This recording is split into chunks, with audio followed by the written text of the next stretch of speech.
Guys, welcome back to Danny Church Wrestling Talk Show. Today we are going to be reviewing NXT and SmackDown. And first, I speak from my own Kev when I say it is coming home. Yep. So anyone that doubts it, It is, coming mate. home. It definitely is. Yeah. Oh, But 100%. We're in the best position now to win it. yeah, definitely. We just can't lose that momentum. So Yeah, one game at a time. Yeah. People are already going, oh, if it's Italy in the final, it'll be a difficult game. Look, Denmark first. Focus on Denmark. Then when we get to the final, if it's Spain or Italy, the only thing I would say, and I genuinely do believe this, if we play the way that we played in the second half last night, I think we beat anyone that is left in it. If we turn up, and like I said to you just before we go live, the team that we played last night was a very good team. If we against Italy or Denmark are a goal down, or we're drawing, or it's a tough game, or whatever it is, you can bring Grealish on, you can bring Phil Foden on, you can bring Marcus Rashford on. We have some very, very good players that Grealish Grealish and Foden didn't even play a minute last night, and they're two of our best players. So confidence, faith, it's coming home finally. Yeah. Definitely. Yeah.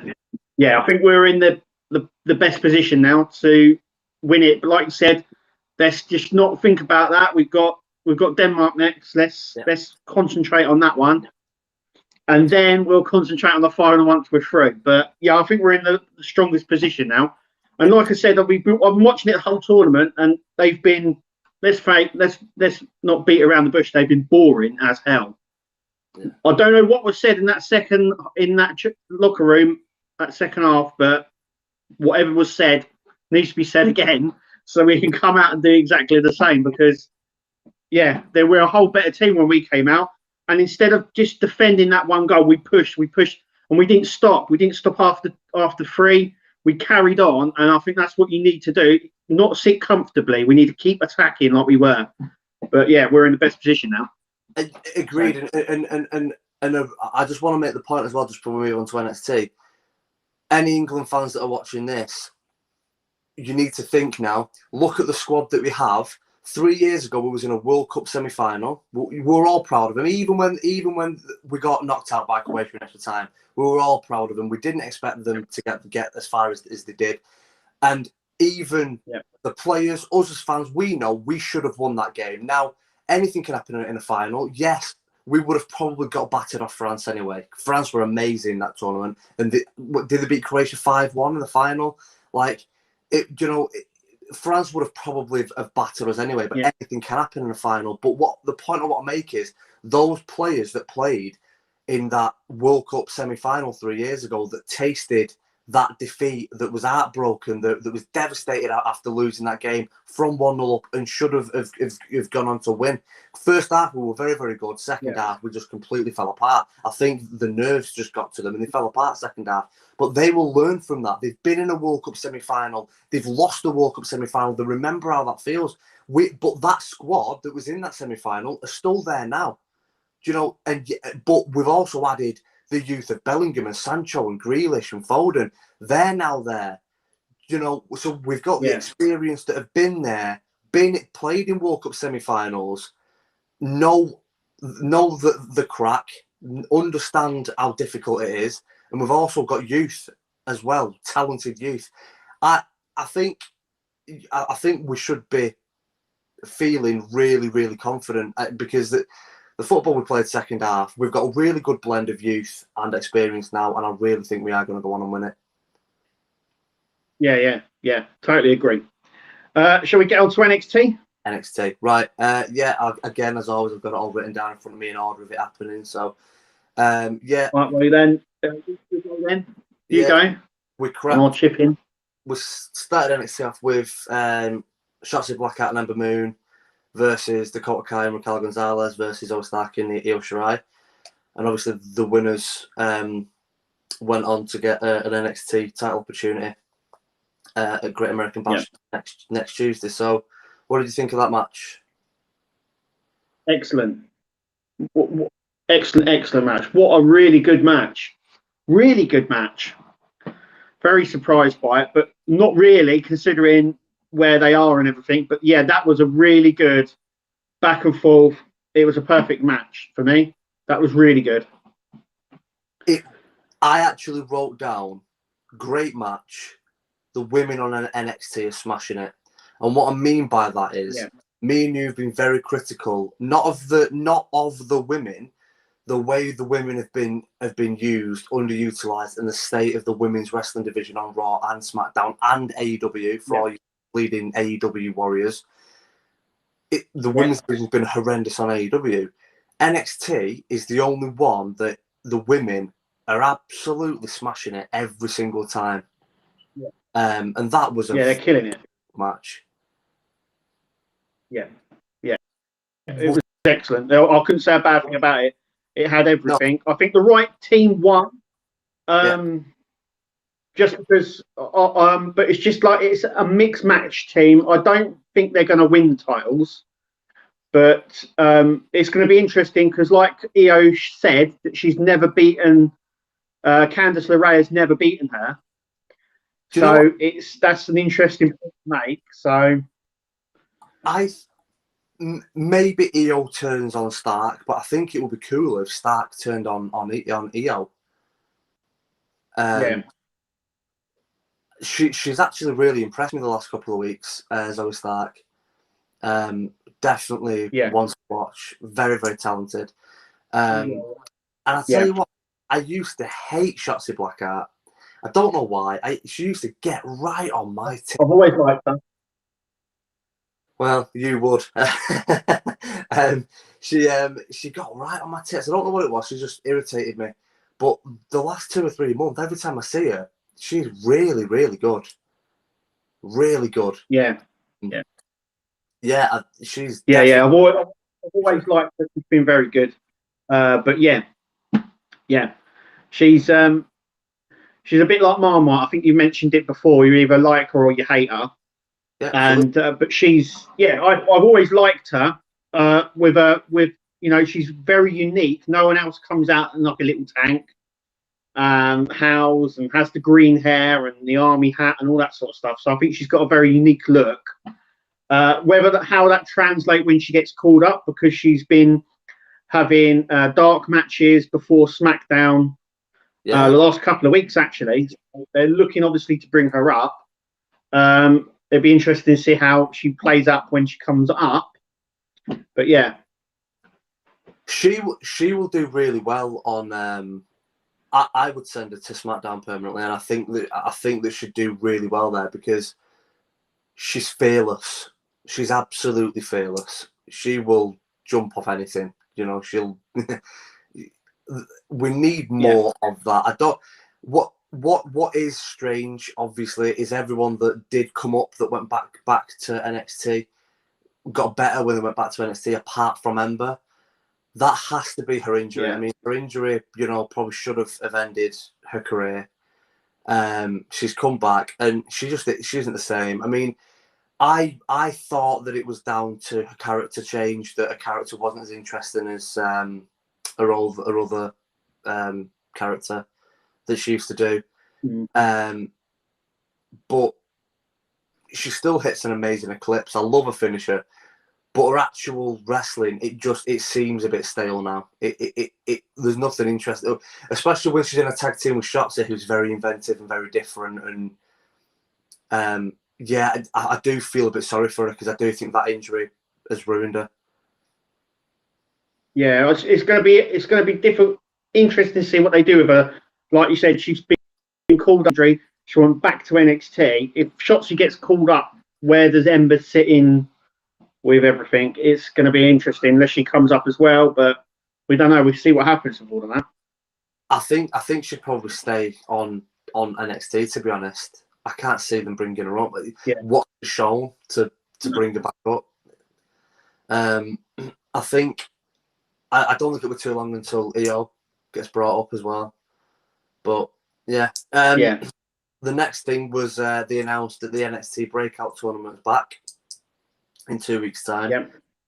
Looking forward to it. I was supposed to put this actually on the group. 2 matches have already taken place on 205 Live. Yeah. It's like they're going to be, because obviously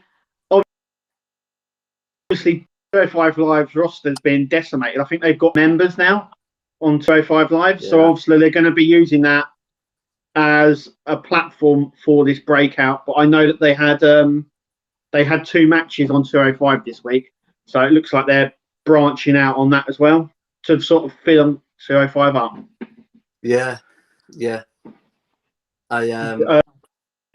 Because obviously it's filmed at the performance where before it was filmed. I think it was filmed after SmackDown or before Raw or something like that. It's now filmed before NXT, so obviously that's why they're using it. But we'll see. We'll see what comes of that, because we'll see what happens. Did you just before we go on? Did you catch the little teaser of the battery charging? I did. Yes, I caught it. I seen it. Yeah. Do you know what it is? Right.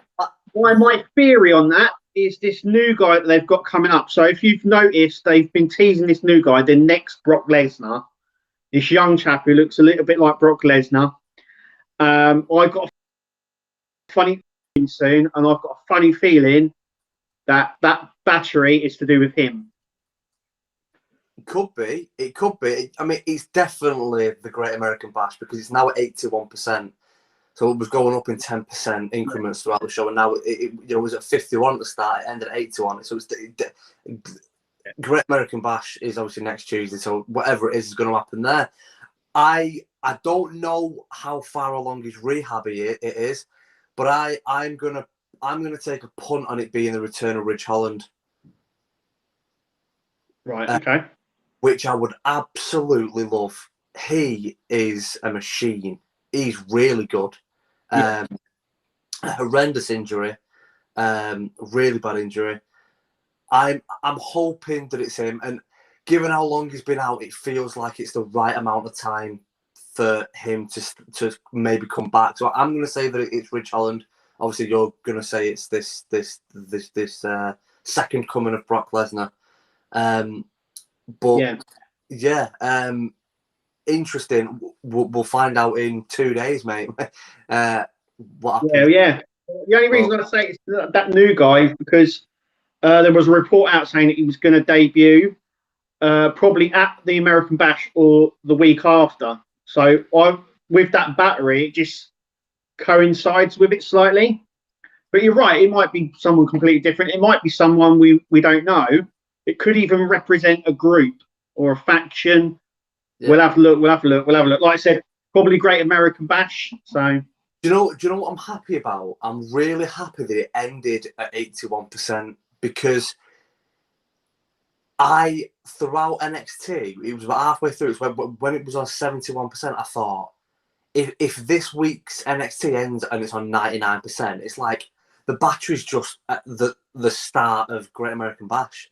It had just been 100% at Great American Bash, and that's it. It was just them, announcing, welcoming Great American Bash. But it ended on 81% means that it isn't, that something's going to happen during Great American Bash, which hopefully it's something cool. I think it will be. They're definitely gearing back up now for fans. I think it's going to be something quite big. I'm saying Ridge Holland. You're obviously saying with this guy. So we will see. Next, mate.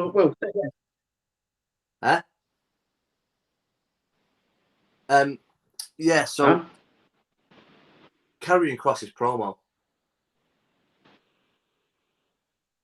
Yeah. I mean, what a good one. Yeah, I mean, I'm scared now, and it's your fault, Kevin, that I'm scared. Because you said last week that the rumours are they were bringing Kross up without Scarlett, and I was like, I don't want that. But then they have Kross do his full first promo where she's there, she didn't say anything. I mean, It was a great promo. Not as good as one that was later on NXT. You're nodding already. You already know what's coming, and we'll get to that later on. But Kross's promo was incredible. Yeah, Gargano attacking him from behind was amazing. But I mean, the end of that, Kross and Joe squaring up gave me goosebumps. Imagine Kross and Samoa Joe. Yeah. hopefully we get Samoa Joe gets some action, obviously, in the ring. I don't know how his injury is. I know just before they released him, he was getting return to action in the ring. So maybe we have something now. I still think he's going to have something to do with Adam Cole. So, but we'll get on to that in a minute, obviously. Yeah, of course. I mean, it's definitely either Cole or Cross. It might be Cole first, then Cross. I mean, I think Joe is coming towards the end of his career now. I think he'll have another couple of matches, and then he'll permanently, you know, he might be the permanent general manager of NXT, or maybe he's going to learn off William Regal for 6 months, and then he'll be the general manager of Raw. Who knows? But they've definitely got big plans with him. But I mean, that promo from Cross shown that he's got everything. Like when you look at everything he can do in the ring, you look how good he is as a champion, you look how dominant he is. He's got everything that you need to be a monster superstar for the WWE. And with how good that promo was, he's got everything. He's got everything. He really is a very, very special talent. Oh yeah. Well, yeah. It's just we'll see what he's like coming up. I hope he comes up with Scarlett, but like I said, they have been sort of teasing them separately. Don't know why. Yeah. But yeah, those promos. Yeah, he's killing it. He's killing it over there. Next was the Diamond Mine debut. Roderick Strong, obviously getting his first match back. Yeah. It was an okay match. What I would say is it's making me look forward for what is coming with Diamond Mine. Yeah. It was effectively a squash match, just to showcase them, as it were, against a sort of nobody. But I'm excited to see what happens now. It comes up. He's looking strong now. But yeah, we'll see how it all pans out. I think they're taking little steps at the moment, and we'll see how that all pans out. Absolutely, mate. Nothing really much more we can say on that, is there? That was pretty much it. Yeah. You know, if you're a Roderick Strong fan, so me and Kev, but there isn't really anything else more that we can talk about that. Nothing really happened, so move on to the next thing. Cameron Grimes versus Ali Sterling. What an incredible match. And the crowd's really behind Grimes now. Yeah. Before he was a heel. Now he's sort of is that he hasn't changed. His character hasn't changed, the way he talks, the way he acts. Yet now everyone loves him. So it's a bit like Randy Orton, who when he used to do the like the Legend Killer thing, but then he didn't change that, and everyone loved him. And Cameron Grimes has done the same thing. Nothing about him has changed except the fact that we're all cheering for him now. Absolutely, yeah. I couldn't agree more. They are definitely all behind him, and I'm really glad about that, because it was a brilliant match. It's only the second time that we've seen Ali Sterling. What an amazing wrestler this kid looks. I mean, he looks insane. Some of the moves that he did. I don't think he could have had a better opponent either, because Grimes is very, very giving. Very giving. He's very, very selfless in the ring. He wants to make his opponent look just as good as he does. Yeah. And obviously, I mean, I've got a question for you though, Kev. It's a very, very serious question, so get your serious cap on. No mucking about. Has Cameron Grimes ever hit a bad cave-in? I don't think he has. Every time it looks amazing. Every time. He's perfected it perfectly, and I don't think he's ever done it bad. No, it always. I said this like 2 or 3 weeks ago. I'm really sorry to repeat myself, but it is important. Seth Rollins' curb stomp looks nasty, but is very, very safe. Cameron Grimes' cave-in looks evil. It looks like it's a proper finisher. Like, there's a lot of finishers that, especially nowadays, I don't really know what's happened with finishers, but I feel like in modern day wrestling, there's a lot of finishers that just don't. It doesn't look like that would end a match, especially with how incredible the matches are now. And like the biggest example for me is Andrade. Andrade's repertoire, every move that he would do was more impressive than his finisher, which was the hammerlock DDT. Yeah. And I don't like that. Your finisher should be the most impressive move. The cave-in looks evil. It looks like a really nasty finisher that is going to end anybody, but it's completely safe. And that I love that. But you said to me about 3 weeks ago about LA Knight and how behind him he was. And I said to you at the time, I was like, he's good. I like him. I'm not like as in on him as you were. My God. That guy's promo skills, you can tell that he's got 15 years experience because he's very good. Yeah, if you've seen his earlier stuff before NXT, he's really good. Yeah, when he came out at the end of that match, I thought the promo that he gave was special. I thought it was amazing. Yeah, his promo works brilliant. He's in ring ability. If they tune him right, he's perfect. He's got that whole package that we've talked about before. We'll see how he goes, but yeah, he's very good in the ring, very good on the mic. Yeah, and I'm loving this rivalry, and of course it got announced that it's now been elevated. They're now having a one-on-one match at at Great American Bash on Tuesday. If Grimes wins, he wins the $1 million belt, which is what I think is going to happen and what I hope happens. But to be fair, if Grimes loses, he becomes LA Knight's butler. So I think Grimes will lose, because why put that stipulation in if you weren't going to use it in a storyline of some sort? Yeah, of course. I think either way we win. I think we all want Cameron Grimes as the $1 million champion. I think that will happen. Yeah. I don't think yet, though. I don't think they're ready to pull that trigger yet.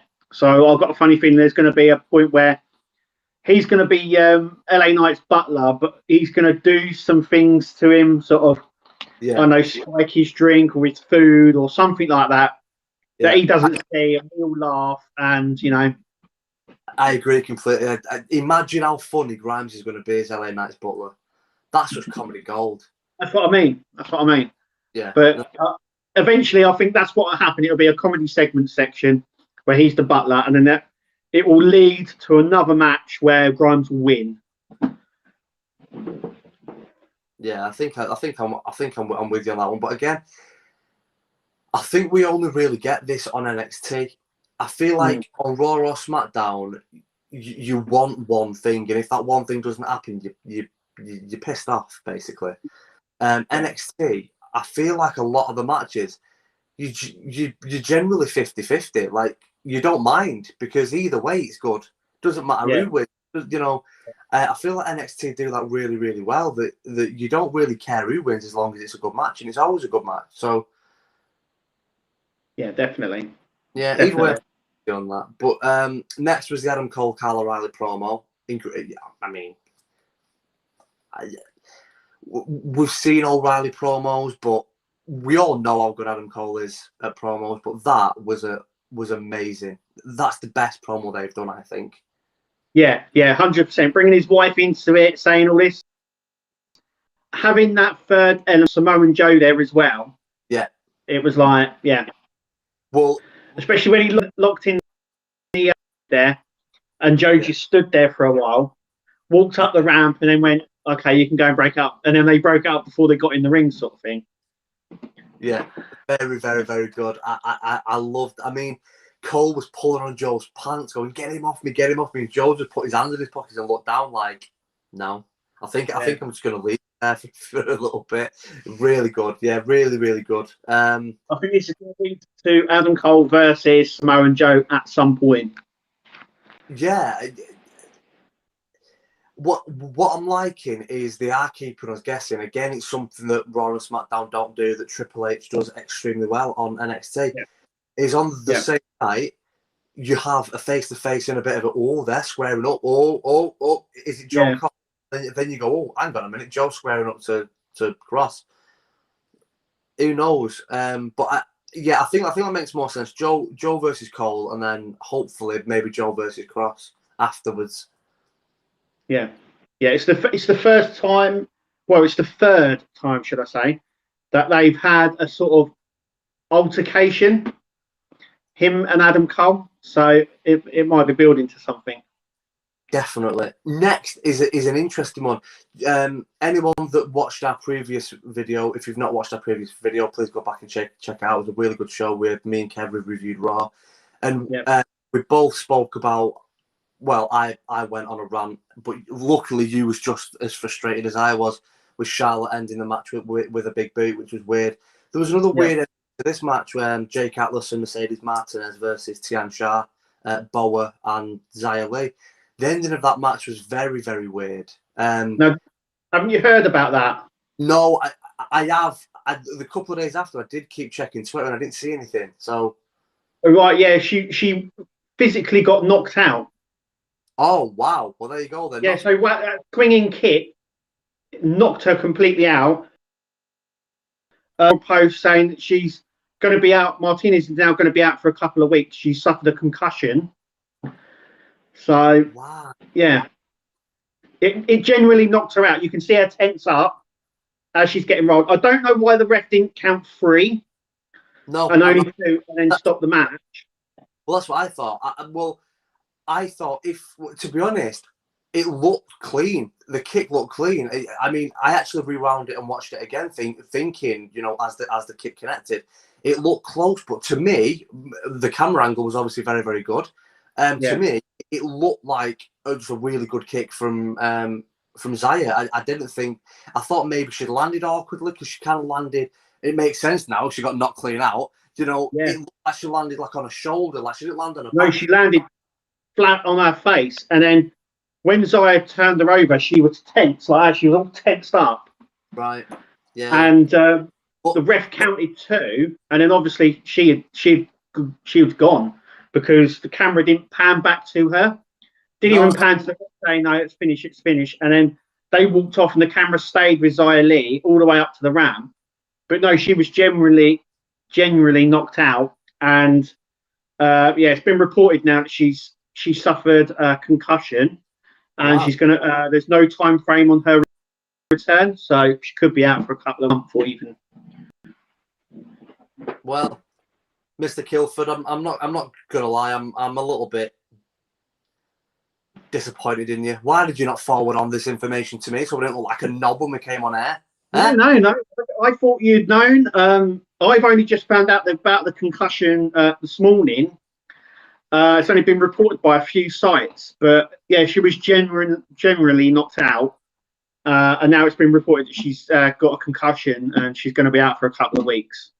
Well, I think you wanted me to look like an absolute bell live on air, so I think you did it on purpose. So that's nice of you. Cheers, mate. Thanks, appreciate that. No, I think, I didn't. When she rolled her over, she was dead stiff. To me, I thought she was hurt and she was protecting herself. But yeah, I think it was I don't know her name. It was the young black girl that was refereeing with the long black hair and the ponytail.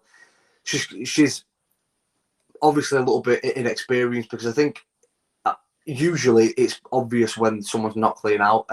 But it wasn't to me watching it, but from a referee, I mean, it's literally their job. They're stood in the ring. Yeah. We're seeing things from a very different camera angle. To me, it looked like she'd injured herself on the fall. It didn't look. The camera work was obviously good, really good. Better might have done. I know she was clipped, and then she felt like she just went like that, like a log. She just went straight down, straight on her face. I just thought it was great selling from Mercedes, to be honest, and she'd sold it a bit too well and injured herself. But I think that shows the referee's inexperience, because I think a more experienced ref in that position would have known that she was unconscious and would have counted to 3. If she'd have counted to 3, that'd have been fine. That'd have been. But it was a weird ending that she counted to 2, and then Xia was like, "Oh," and then Xia went to hit her again, and the ref's like, "No, don't hit her again." Jesus. Yeah, the ref counted 2, and then sort of looked Martinez, and then just sort of went no, and then ran out the ring. Yeah. And then the camera never went back, and then it said that this match has been stopped. Yeah, very, very odd. But again, that is an experience from. But you know what she'll learn from that? Vince can be very, very cutthroat and very, very ruthless sometimes. And a mistake like that, he can just go, "You're gone, get out." And I hope he doesn't do that, because you learn from making mistakes. She's a young and experienced ref, and we've seen this with referees in the past. That, you know, we'll see for a couple of months, they'll make a mistake, and then you'll never see them again. And I think sometimes they will learn from that. You know, she won't make that mistake again. No. But yeah, well then in that case, Mercedes, speedy recovery, because speedy recovery. I hope she gets well and back up, and we see her again. So well, let me ask you this: how long's it been since we've seen Samoa Joe in the ring?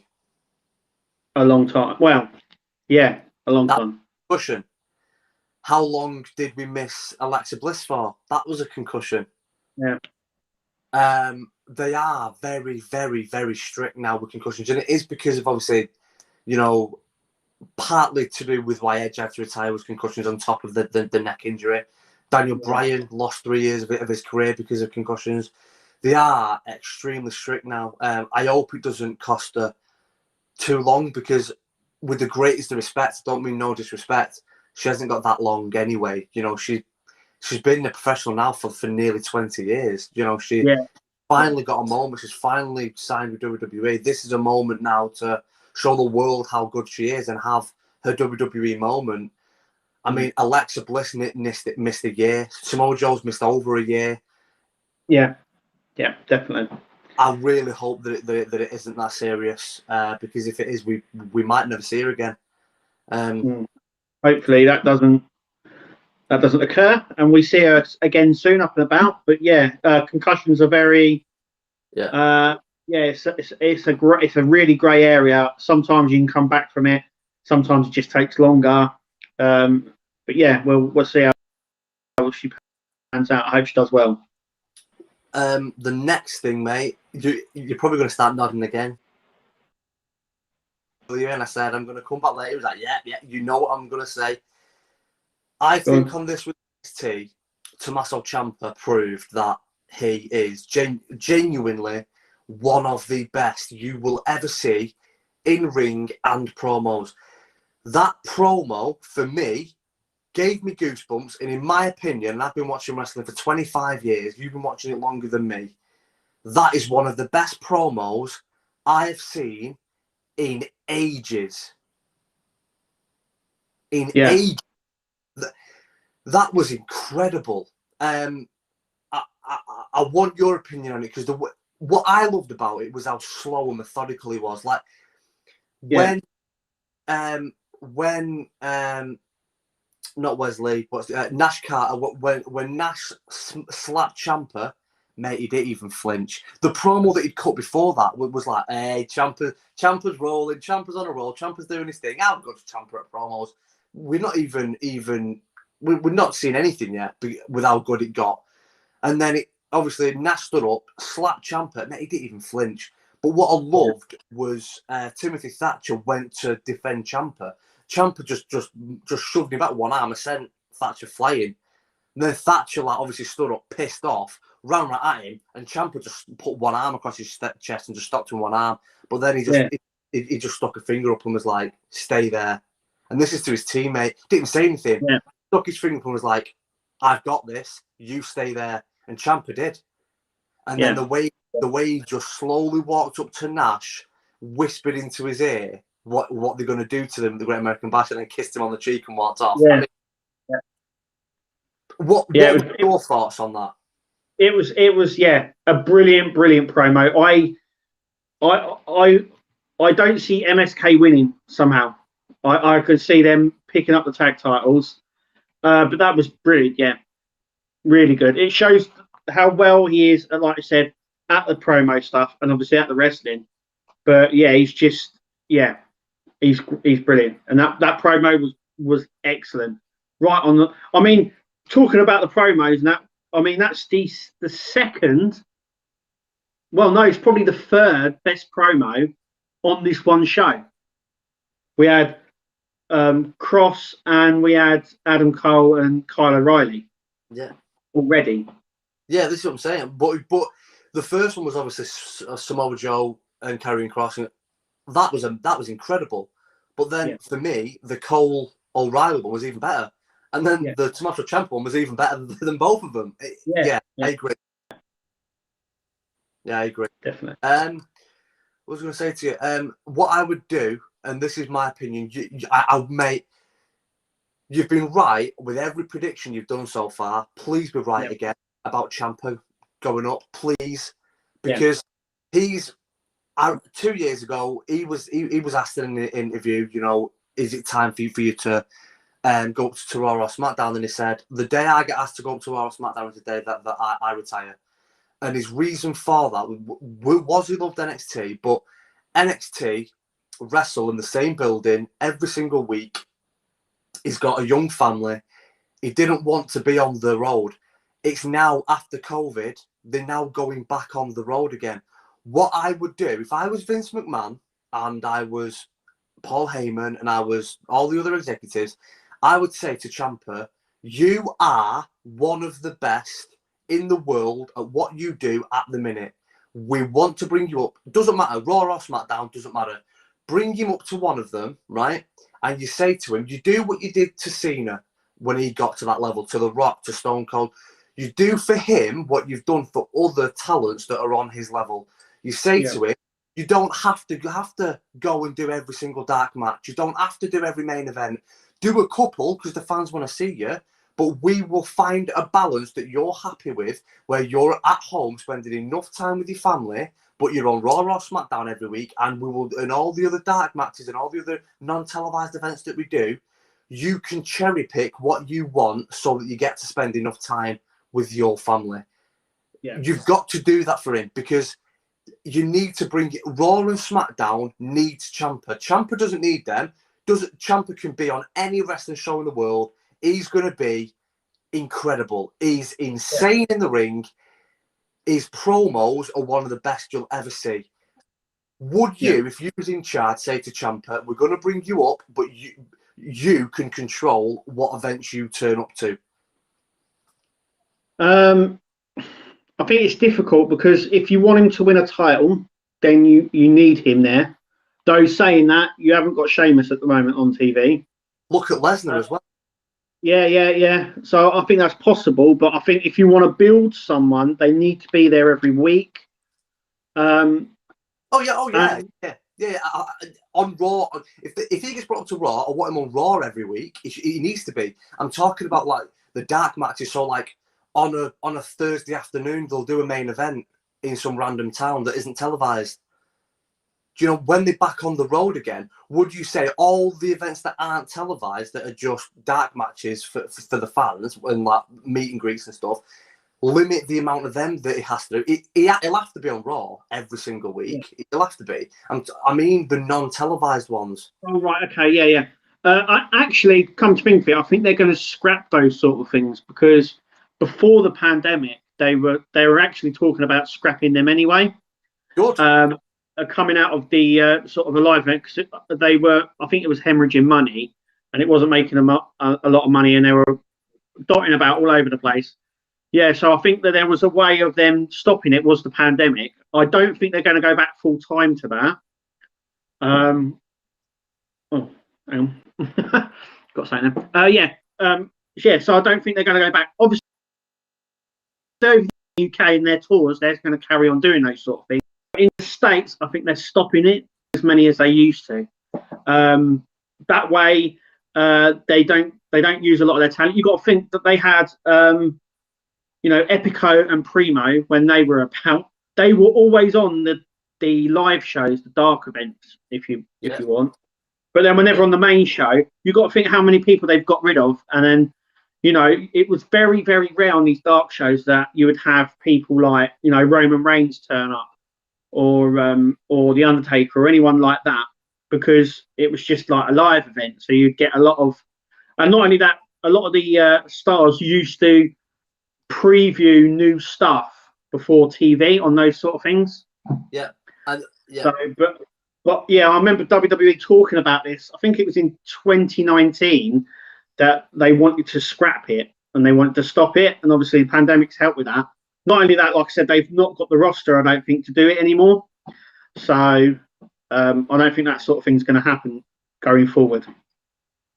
Well, let's hope. Anyway, I mean, quick before we move on, because obviously we're on 5 minutes now, we've still got SmackDown to do. We always go over, mate, so fuck it. We're enjoying ourselves, don't matter. On that, though, the last point I want to make on that is the whole Dark events. I was never a fan of them anyway. Now, yes, it's great that the wrestlers can try new things out, try new moves out, try new characters out, try new rivalries out. I get all that, right? But that's how so much shit got leaked, because people that was there at the Dark events would film it or would go into, oh my God, they've just done such and such a thing on this Dark. And then and you read it and go, oh, why have they done that? That's interesting. And then all of a sudden on Raw, what they've done, what they tried out on the Dark match, they're now doing the match, and you're like, well, I've seen it now. That's not got the shock value anymore. But I think that will limit a lot of the leaks and stuff like that. At the end of the day, if you're only doing so the Raw superstars, you do one pay-per-view a month, you're on Raw every single Monday night, right? But throughout the week, if you're in a rivalry with whoever you're in a rivalry with, you give them a phone call and say, let's meet up at the Performance Centre where there's no cameras and we'll work on this, and this. Yeah. There's better ways of doing it to keep it more secretive, so that us as fans can go, oh my God, I didn't see that coming. Yeah. Yeah, definitely. But with Ciampa, I think that if he comes up, we'll see what happens. But like you said, he's not very keen on that idea. Exactly like Walter as well. He's another character on NXT UK. He doesn't want to come to NXT regularly, and he doesn't want to be called up. So it's going to be interesting. Absolutely, mate. Next was Gargano attacking Cross as Cross was obviously getting into his car. Now, me and Nat obviously we watch every show together, and she gasped at the same time as I did. The way Ciampa stood up, we were talking about Ciampa, like how good that was. The way Cross stood up, I mean, oh my God. Great camera work. Again, the camera work on Raw and SmackDown since the pandemic started has been shocking. The camera, as bad as Charlotte's missed kicks were, a lot of that was down to bad camera work. Definitely. But on NXT, it seems to be much better. I mean, the way Karrion Kross is a big guy, that's 6'3" and he's massive. That camera work was incredible. I think Johnny Gargano's positioning as well and how close he stood to the camera to block it was very, very clever. He just stood up like the bleeding Undertaker and wrapped his arm around his neck. Great. Absolutely brilliant, that. Yeah. The way they attacked him at the car park, and then the way that he was going to do something, and then Scarlett was like, no, just get in the car. And they drove off. And then Samoa Joe's like looking around. And he sort of picks up Gargano by the and goes, I think you've really done it this time. Joe's amazing at that. Joe is amazing at that. He when it comes to the non-verbals, Joe's the king. He doesn't have to say anything. His facials do it all. I mean, I don't know what Karrion Kross was thinking. I think he was actually trying to run over Johnny Gargano. I think he'd had that's it. I've had enough. I'm just gonna run him over. When that happened, when he got back in the car, and I was like, hang on, and he drove off. Yeah. For a second, I thought, has he just run over Johnny? Because he was in front of the car, and then you see him at the side with Samoa Joe. Yeah, brilliant. That absolutely fantastic. Again, Gargano is doing amazing as he does. Cross, we're seeing a little bit more from Cross now. Scarlett's taking a bit of a step back. Cross is showing just how amazing he is. I mean, like I said, there's so many on NXT, and we don't want NXT to lose all of them. But in my opinion, when you look at Raw are missing the it thing that we keep talking about, and SmackDown are missing it massively because they've got Edge and Roman and Owens, and of course they've got others like that. But They're missing it massively. The NXT have got Cross, they've got Gargano, they've got Joe, they've got Cole, they've got O'Reilly, they've got so many. Even Cameron Grimes, they've got so many that have got it. That it's time for a couple to come up. Obviously, the last thing before we move on to SmackDown was Bronson Reed versus Swerve.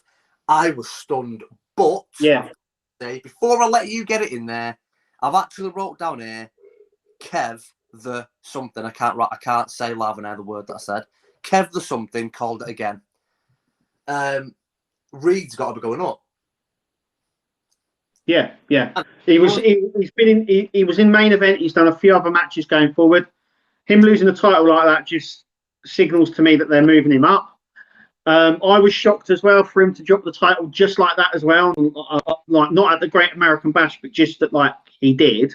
But yeah, it was a really good match. It was a great match. I'm happy that the Swerve's got a belt. I think he is good. This hit roll thing, I like it. It's good for Swerve. The only thing I don't like about Hit Row is Hit Row came around before Diamond Mine, and I'm more excited about Diamond Mine than I am Hit Row. And it's like, how many factions do you need? One of my only problems with it, but shocking. Yeah. It had really good shock value. No one expected Bronson to drop the belt that quickly after winning it. But he has to be coming up. It's the only thing that makes sense. Yeah. And the way they won it as well, which is sort of like a bit like a powery bomb sort of thing. Not only that, the way that he was distracted as well. I think it's probably the best way for him to drop the title. Absolutely. Yeah, absolutely. What do you make of the whole Swerve and Hit Row thing? Do you love it, or are you like me, a bit like it's another faction? It's another faction. It's good. We'll see where the other guys go as well. You can't have a faction like that and just have one member wrestle all the time. And I think we need to see a bit more openness from the other guys. It is what it is. But we'll see how it all goes going forward. Because where do they go from here? Who challenges him now? We'll see all that as it pans out. But I think it's okay. It's not one of the best factions. But yeah, I'd like to see more other members, if you know what I mean, and not just always hanging around out at the shows or talking or something like that. Let's get some action in from them. Absolutely. The woman in there, it's not done anything yet. No, that's what I mean. Yeah. So let's get them some more action. Let's get them going. But yeah, we'll see how that all pans out. Yeah, I'm not as excited about Hit Row as I am like Diamond Mine and stuff like that. Again, we'll see. Should we go to SmackDown, mate? Yeah, let's go to SmackDown. Ah, he's got his shirt on, the lad. Look at him. Edge obviously kicked off. He just proved what again. Any young wrestler that he wants to in the future or is currently signed with WWE and in the Performance Center, if you want to learn how to do promos, just watch Edge. Yeah. He should be that good. You got to think how old he is now, how long he's been in the business. Yeah, it's nature. He knows what he's doing. So yeah, very, very good. Obviously, we're giving it away now, but I don't want to forget it. I don't want to forget to mention it because of all the other stuff that happened. So I'm going to say it now. It doesn't really matter, to be honest. But it is an interesting point that I really wanted your opinion on because I'm kind of a bit like I don't really understand this. Yeah. It was teased at multiple points throughout the show. You're talking 3, 4, 5 times throughout the show. It was teased, where's Roman Reigns? You had Jimmy and Heyman a few times. Edge in his promo. Yeah. Was basically saying, I know what's coming. Roman's gonna come out and attack me and blah blah blah. It's all a trap. And then SmackDown ended. Yeah. I know himself, but SmackDown ended and Roman genuinely wasn't on the show. Wasn't there? That's the first SmackDown that Roman Reigns has missed in months, and I do. is it a coincidence that we are 1 week out from fans and then getting back on the road again and touring again and being all over the world again, and how busy and hectic their schedules are going to be now? Is it a coincidence that the same week Raw's SmackDown in Bobby Lashley wasn't there and SmackDown's champion in Roman Reigns wasn't there? Have they just give them a week off? Because from Money in the Bank, it's all going. Maybe. I don't. Have they got a match at Money? But I don't think Lashley or Reigns are defending it at Money in the Bank, are they? Yeah. Roman Reigns is going up against Edge, isn't he? So of course, Reigns is Edge. I don't think Lashley's got a match, has he? Of course he has. Kofi. Yeah. He's got Kofi Kingston, hasn't he? Bloody hell! What am I like? So well, there you go then. So it makes even more sense. So the Money in the Bank are obviously both going to be defending their titles. So do you think, like me, they've just given them a week off and said, look, fans are going to be back, it's going to be hectic, or do you think there's something? Maybe they've just gone, look, have a week away, come back, we'll be in next week, sort of thing. We'll see if they turn up next week. So they might not, they might have had 2 weeks off. Yeah. I mean, they might turn up for Money in the Bank and then not. Yeah, who knows? I mean, I think the fans are back starting this Monday. Week after. No, the fans are back. This Friday's the last SmackDown. Yeah. With in the Thunderdome, and then and then this month because the fans come back. I think it's the first SmackDown that they come back. So this week's the last SmackDown, and then you've got the last Raw, and then I think you've got live crowds to SmackDown before Money. I think that's how it is. I did put up a little poster that I found of someone done all the dates and stuff on the Facebook group. Right. Yeah. Well, there you go then. So, but yeah, I think the last SmackDown in the Thunderdome's this week. Yeah. This Friday coming, and then the following Monday is the last Raw. So Raw have got 2 left in the Thunderdome. SmackDown's only got 1. Yeah. So yeah, it's going to be interesting. I'm really looking forward to it. Yeah. That'd be good. Right, mate. Oh, I weren't sure how it was going to go when they announced Pat McAfee as Michael Cole. Oh, I'll tell you what, he's so good. Pat McAfee is cool. Did you see that? Obviously, we're talking about him sitting on Adam Cole, right? What I've wrote down, yeah. Yeah, obviously, as Shinsuke's coming down, he sits on top of Michael Cole. It's just brilliant. It's comedy gold. The stuff that they're doing now is brilliant, but I think some of it they won't be able to get away with when live crowds are there. Yeah, that'll work when there's live crowds there. And I mean, when the camera went on him and he sat on Michael Cole's head doing the ding, oh my god, I was in bits. Yeah. That was brilliant. Pat McAfee, he really has. He's really impressed me. I think he's amazing. I think he really, really suits this role. Do you know what I love about him? What I love is he is one of the greatest kickers in NFL history. He won. I'll do something. Hang on a second. 10th of January. Something just came on. Sorry about that. All right. But yeah, Pat McAfee, brilliant. I mean, he was brilliant on NXT. I remember when he come up and everyone sort of hated him with obviously Adam Cole and everything like that.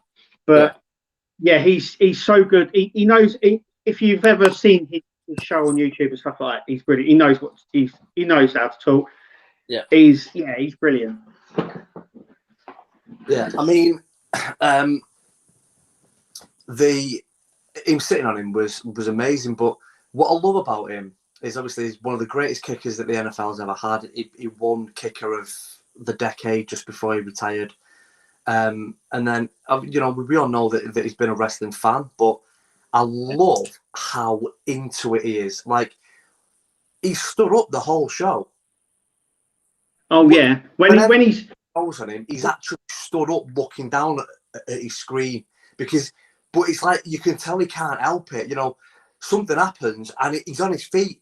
He's so into it and he's so excited. I absolutely love that because if he's enjoying it, we're enjoying it. Enjoying it, exactly. And you hear that as well over the commentary that he's like into it. And as the camera pans, you can see him actually standing quite far away from the announce table, watching it all. Yeah. And you think, he's right into this. He's just like us. He's right into this. Yeah. Love it. Love it. Right. The first match was King Shinsuke and Big E versus Apollo and Carbon. Yeah. Okay. It was an okay match. It was an okay match. I don't know what they're doing with Corbin. No, WWE have just trademarked Happy Corbin. So I don't know what's happening there. But they've done like his car's getting repossessed. He's lost loads of money, all this sort of thing. It's going to be interesting. I think that match wasn't more of the other guys. It was more of Corbin and Shinsuke again. Yeah. I think it was more about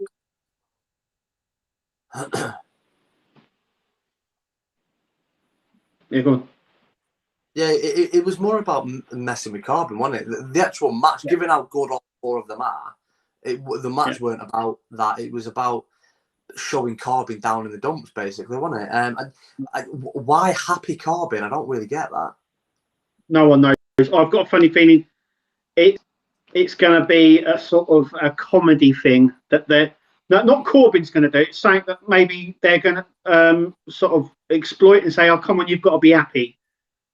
Be happy with what you've got and all this sort of thing." Not directly. I know they've trademarked it, so it means that they're going to be doing T-shirts and stuff like that. I don't think they're going to he's going to come out as Happy Corbin. They're probably going to like tell him nickname sort of thing. Yeah, that's going to wind him up. That sort of thing. Yeah, it's quite sad, really. I think he's doing too good of a job of looking really devastated. It's like, cheer up, Baron. It's all right. He's doing too good of a job at but yeah, definitely interested in looking forward, and I'm looking forward to seeing what they do with Baron. I really like Baron Corbin. I think he needs a push. He's far too good for this middle ground shit.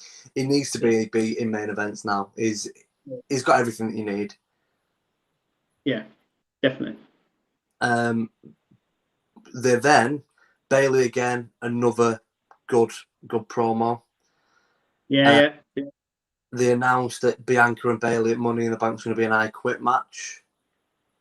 And nothing was really mentioned afterwards, but Bayley did say she would quit.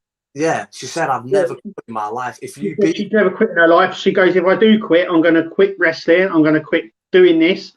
I'm going to quit doing that. If I say I quit."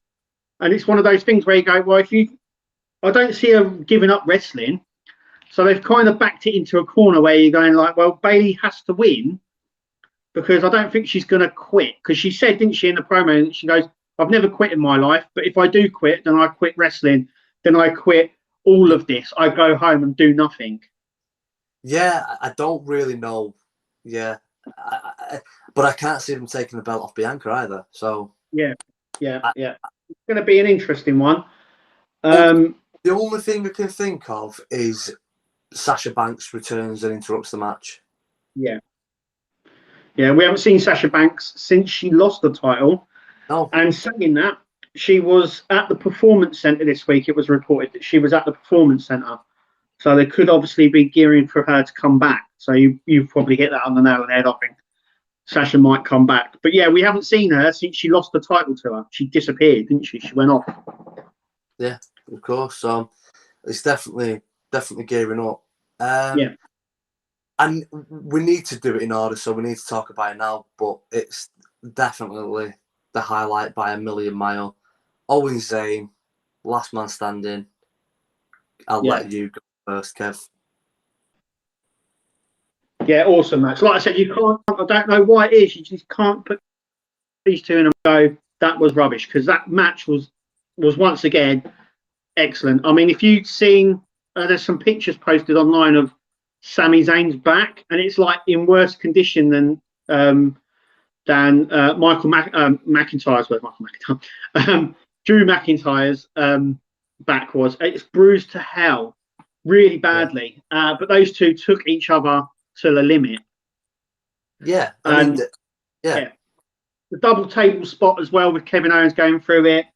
It was just It was amazing, mate. It was an incredible match. It was one of the best matches I've seen in a long time. It had everything. Everything was done well. Every spot was perfect. Well, what I like about these two is you said it a few weeks ago, actually.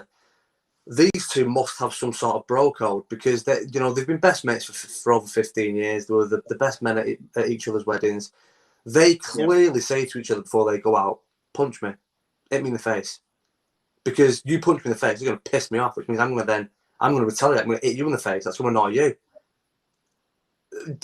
They go for each other. They really, really, every match they have, they hurt each other. This being a last man standing match, wow. What they did to each other was insane. What I really loved, was how much Zayn was on top for a lot of that match. I know Owens won, and it was a massive win, and I absolutely love both of them. For me, Kevin Owens is probably my favourite in WWE, to be honest. He really is just absolutely incredible. I'm so happy for Owens winning. Hopefully Zayn can figure out a way of getting himself in the match as well. But I mean, those three power bombs at the end, power bombed him through the announce table, put his hand in his mouth and pulled him up by his cheek, power bombed him through another table, and then of course anyone that knows the history, he did the power bomb on the side of the apron, which is obviously how he put Zayn out for over a year on the night that Zayn won the NXT title off Neville. So that's significant. Is it? Owens ended the match with a third powerbomb, but it's the powerbomb onto the apron that cost Zayn over a year of his career. So incredible match. Excellent. Yeah. Do you think Zayn figures out a way of getting himself in the match as well? Got one more week. I think they've got they've got 2 more weeks, 2 SmackDowns before Money in the Bank. Or is it 1? I can't remember now. Is it 1? No, it's 2. It's 2. It's 2.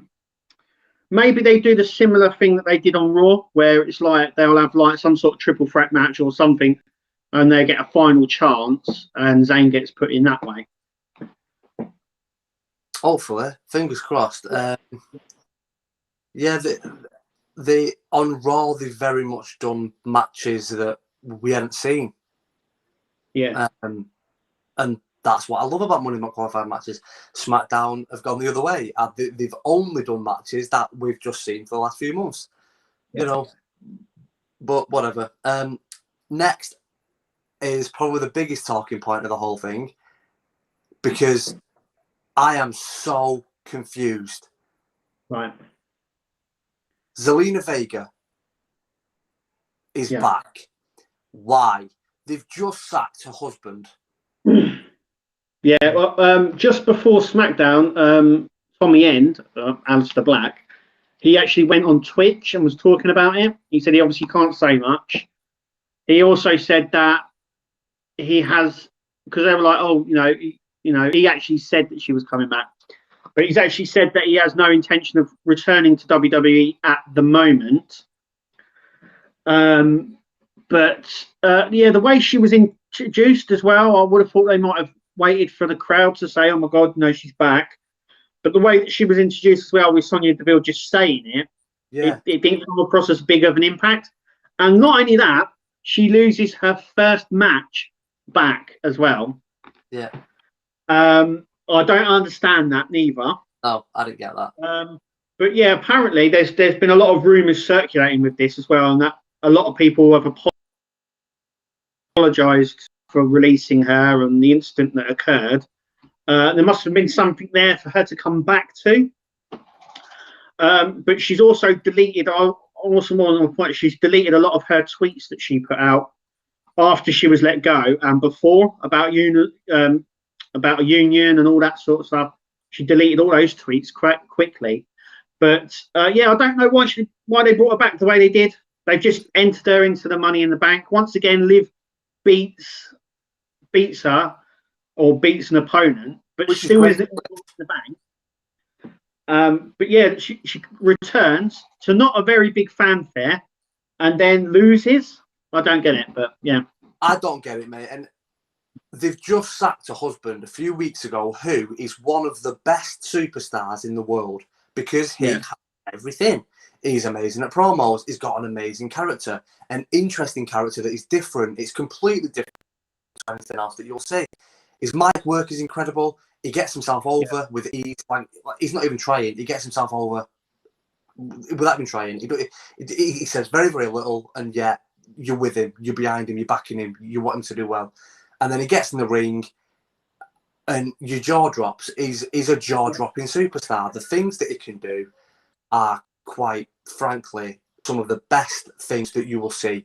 Everything he does is perfection. They've just let go one of the best superstars that they had, and then 2 weeks later brought his wife back, who is a good wrestler.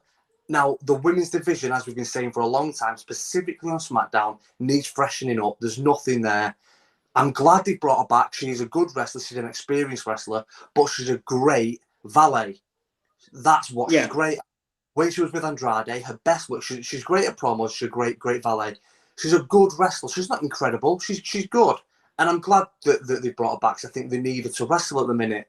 But why would you sack her, then 6 months later sack her husband, then bring her back when Aleister Black, in my opinion, has made it very, very clear that, I mean, one of our mutual friends who helps us obviously run the wrestling group, Mick, he said that he genuinely believes that Aleister Black is a work, and he's never been sacked. It was all a work. Now, the fact that Zelina Vega, both me and you kind of laughed and went, nah, Mick, no chances that'll work. But with Zelina Vega being back, is she? Are you, baby? Yeah. Is she? Yeah, it could be a work, yeah. Are you, sweetheart? A little 2-year-old toddler toddling away in. I'll be 10 minutes. Yeah, so I don't get that. I don't get why you sack her husband and then bring her back when the fans were more interested in him anyway. Yeah, like I said, he was on Twitch and he was saying that he can't say much about what's happened with her in WWE because obviously she's back now. But he did say that that he had no plans to return to WWE, and they spent like 20 grand on promos and stuff like that. He said, you know, one day he would return, but he has no intention at the minute. So maybe it was all work, mate. I mean, maybe we'll see something happen when the crowds return. Maybe it's as soon as Money in the Bank. Yeah, like maybe me and you laughed and went, no sense that'll work, because when he went on Twitch a few hours after it got announced that it'd been released, I sent you the link. You watched bits of it. I watched the whole bleeding thing. In my opinion, I know he's a great actor. This is the problem when you've got someone like him who is such an amazing actor. How do you know that what he said isn't a work? Yeah. When someone's that good at it, you never truly know. To me, I felt the way you worded it was very, very genuine. But to be honest, the only thing that makes sense now with Zelina coming back is it being a work. To me, that's the only thing that now makes sense, because the timing of it, you know, the 6 months after Vega got sacked, we didn't see Black on TV for months. We didn't see him for 5 or 6 months. They then brought him back. He then did this Dark Father character. They filmed shitloads of backstage promos for him to do every week. Then they got rid of him, and then 2 weeks later they brought his wife back. It's like, it's so confusing. Yeah. One that's gone quiet is Braun Strowman. I think you were spot on with Braun. I think Braun had a lot of injuries that they've gone, look, Braun, you're on a lot of money. You've got a lot of injuries. You're wrestling through these injuries. Take 6, 8, 9 months off. Heal up. Get your injuries sorted. Get 100% fit. And then we'll bring you back. I've got a feeling, I'm going to say it now, number 30, Royal Rumble, he'll come back. I think we'll return. Yeah. But yeah, we'll see all that. We'll see what comes of it. But yeah, coming back and her losing on her first match, and still now are they running that feud again? Was it they're sort of swapped up a little bit, I think, with Sonya and Liv. So before there was a Mandy thing, weren't it? It was Mandy and Sonya, and I think Mandy's now been replaced with Liv on a similar sort of thing. So I think, because obviously she's getting screwed every week by Sonya Deville for some reason. I don't know why. No.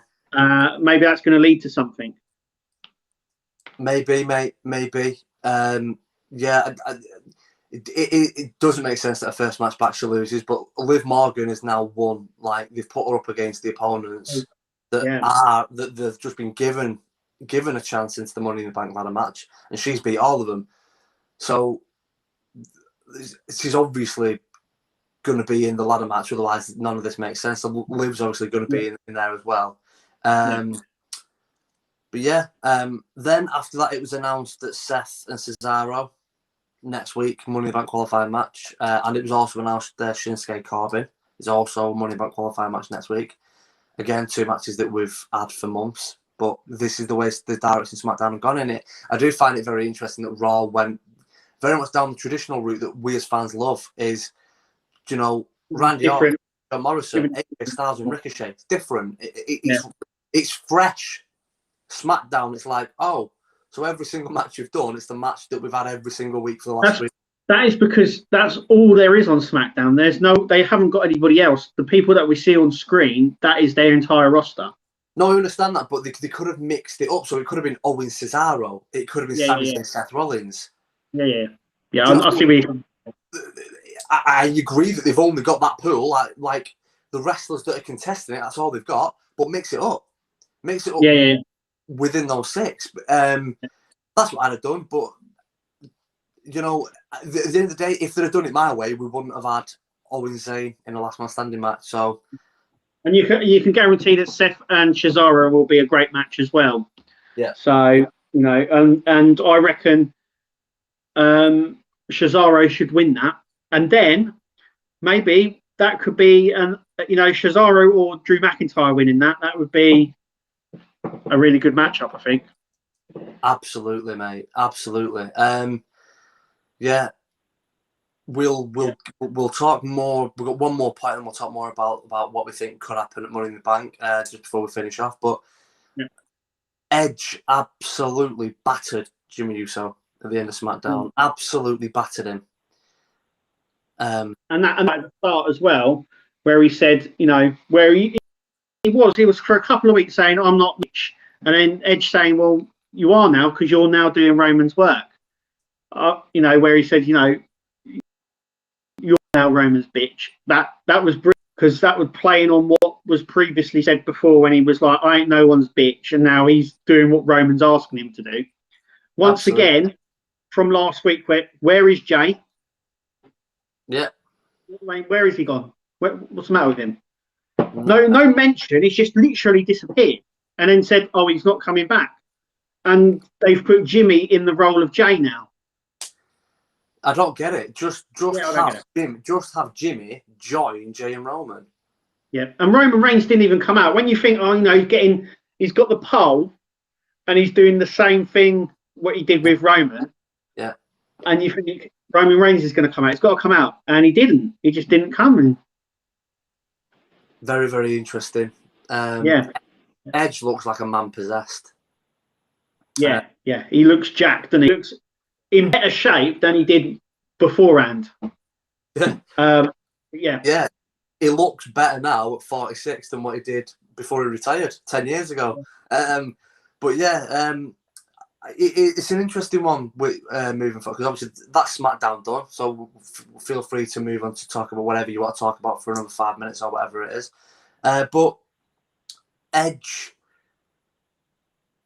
it feels how it felt before Mania, that Edge is winning it, and he didn't win it at Mania, so he might not win it this time. But my feeling is, if Seth doesn't get involved, or nobody gets involved in that match, Jimmy, Jay, if no one gets involved in that match, I think Edge wins. I think the only way Roman retains is if Seth, Jimmy, or Jay intervene. Yeah, I still think Seth Rollins is going to interfere. They've left it.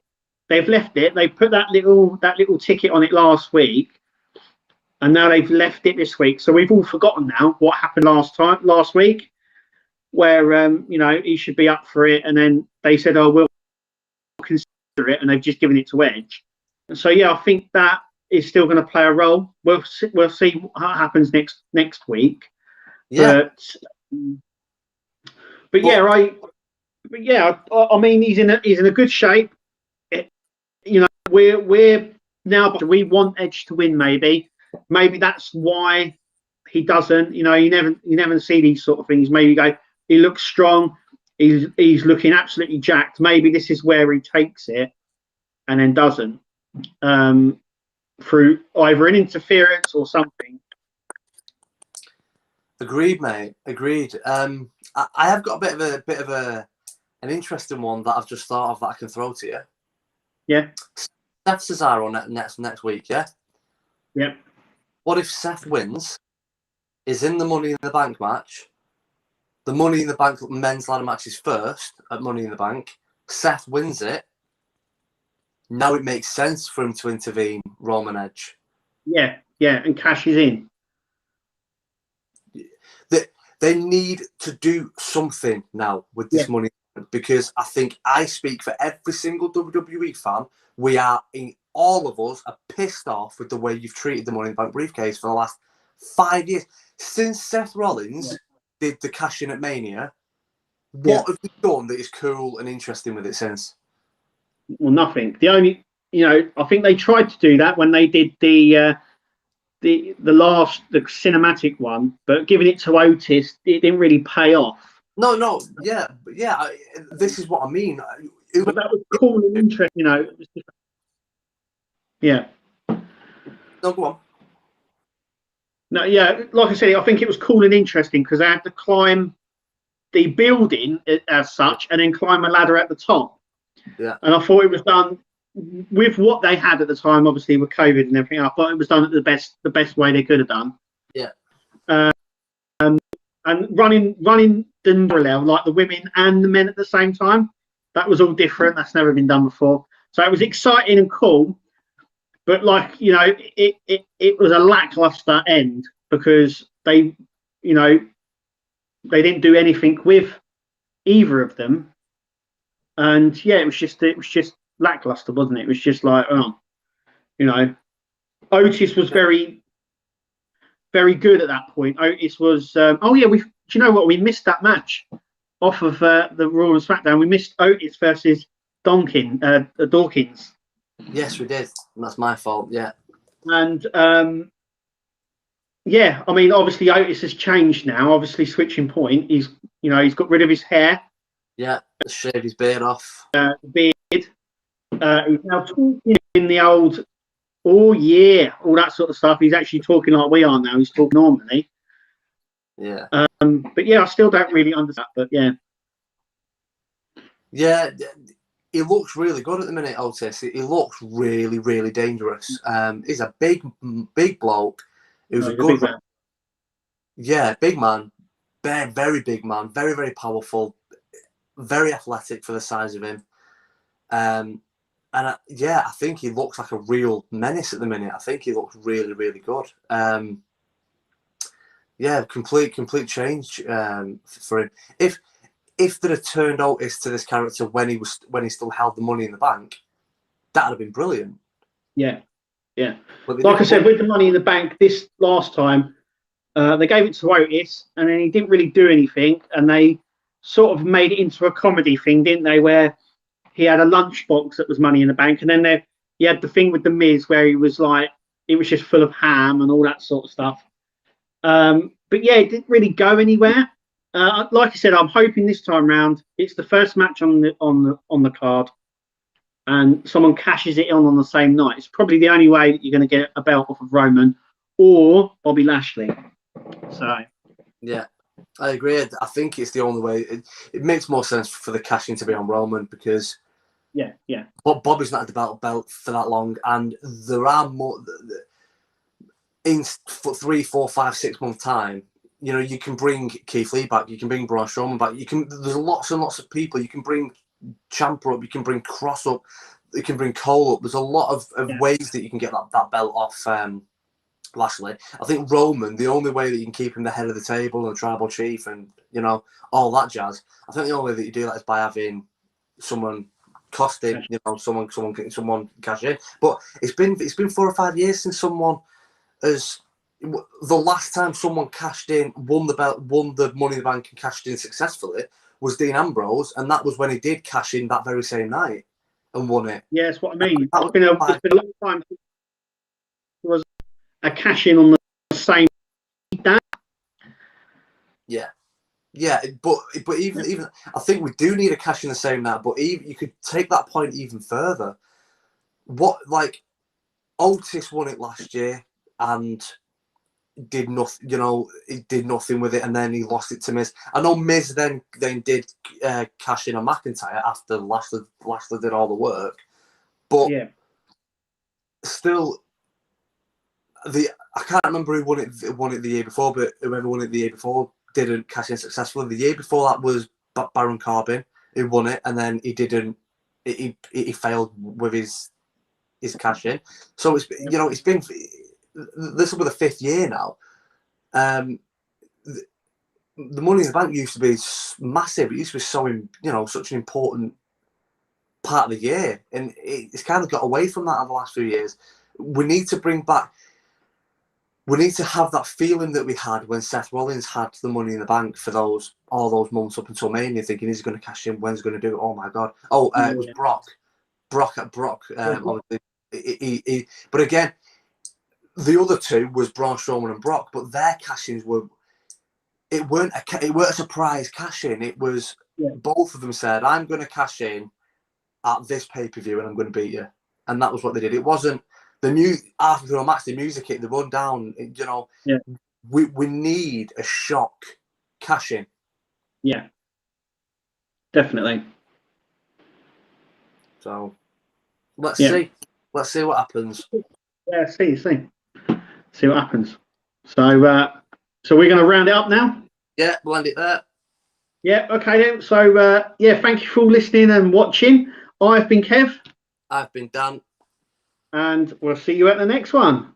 See you in a couple of days.